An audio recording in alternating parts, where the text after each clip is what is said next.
Everyone knows the Titanic. 1,500 people, a century of movies, museums, and memorials. But in 2002, a ferry sank off the coast of West Africa and killed more people than the Titanic, at least 1,863. It capsized in minutes. Help took 16 hours to arrive. And to this day, no one has ever been prosecuted. This is the story of Le Joula, and why I'd argue there were actually 2 shipwrecks that night. To understand this disaster, you need to look at a map. Senegal has a strange shape. A whole region in the south, called Casamance, is almost completely cut off from the rest of the country by a different nation, the Gambia, which slices Senegal nearly in 2. For people in Casamance, getting to the capital, Dakar, meant either a long, dangerous road, made far worse by a separatist rebellion that had been running since 1982, or a ferry. The government-owned ferry Le Joula was that lifeline.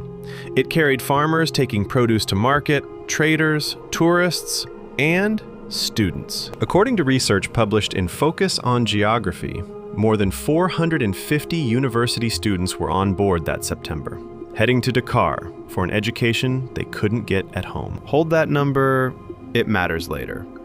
September 26th, 2002. Le Joula departed Ziguinchor in the early afternoon on its regular run to Dakar. Here's the first fact that should stop you cold. Documented in Wikipedia's own account, the ship was licensed to carry 536 passengers. That night, official counts put more than 1,928 people on board, nearly 4 times capacity. And because so many passengers were unticketed, the true number will never be known. Second fact, the ship had just come back from almost a year out of service for repairs, including a full engine replacement. Per Focus on Geography's research, it had been back in operation for roughly 2 weeks. Third fact, that night, Le Joula sailed into a storm off the coast of the Gambia. And, according to the Wikipedia account of the official findings, it was farther out to sea than it was licensed to travel. Multiple sources, including France 24's retrospective investigation, note that the vehicles in the hold weren't secured and that the ship itself was in poor condition. Around 11 p.m., tropical rains and violent winds hit. The overloaded ferry capsized, by some accounts, in as little as 5 minutes. Most passengers were trapped. Out of nearly 2,000 people, there were only 64 survivors. This is where the story turns, from tragedy to something else. The ferry capsized at night, roughly 40 kilometers off the coast. And according to France 24's reporting, organized help took more than 16 hours to arrive. The first people on the scene weren't Navy vessels. They were local fishermen in wooden boats, pulling survivors from the water. The ship's upturned hull actually stayed afloat for hours. Survivors and rescuers have described hearing knocking from inside. It's documented in AFP's reporting, carried by Africa News and Daily Sabah. A journalist in Ziguinchor called what came next a second shipwreck, the slow rescue, and official statements that initially downplayed the death toll. When the numbers were finally confirmed, they were staggering.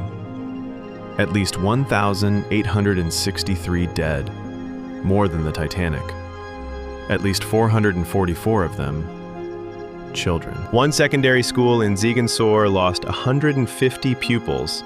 In a single village of about 2,600 people, 45 school children died. Remember those 450 university students heading to Dakar for an education? Researchers argue the region never recovered from losing an entire generation of its most educated young people in a single night. So here's the mystery explained part, and my honest take as the person making this video.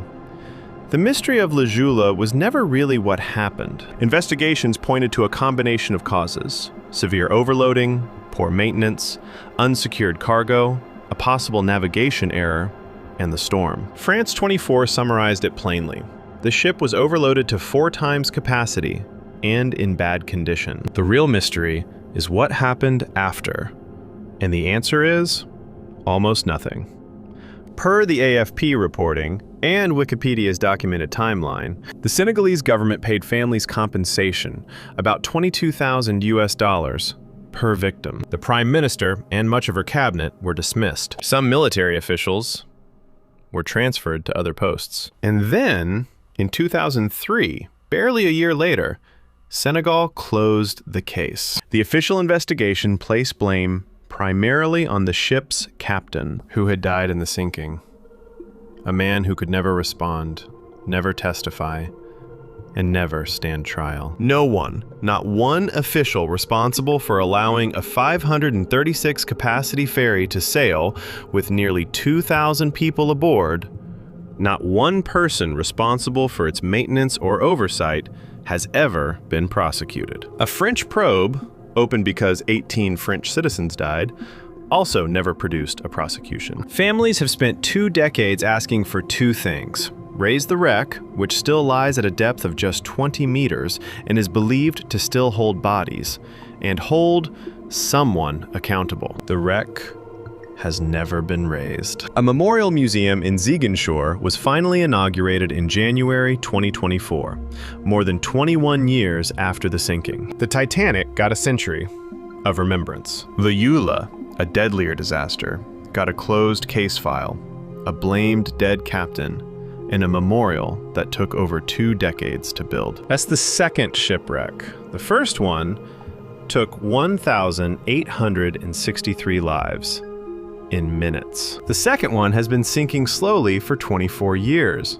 And it's the reason most people watching this have never heard the name Lejula until today. If stories like this deserve to be remembered, subscribe. Every week we cover a case, a mystery, or a disaster the world moved on from too quickly.